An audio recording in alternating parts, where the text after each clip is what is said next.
જો મિત્રો આજે આપણે જે બાજરીના રોટલા ઓળા જોડે ખાવાના છે તે હું તમને શીખવાડું છું કેવી રીતે બનાવવાના.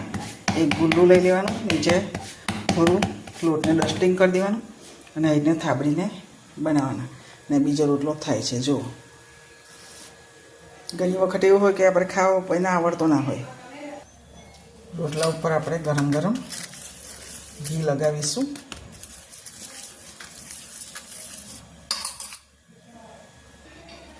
જો તમે ધ્યાનથી જોશો તો તમે પણ આવી જ રીતે ઘેર બનાવશો. એકદમ ઇઝી રીત છે.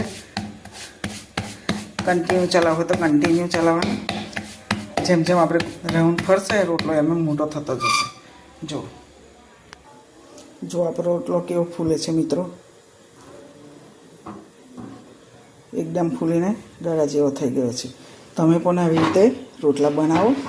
Thank you for watching video.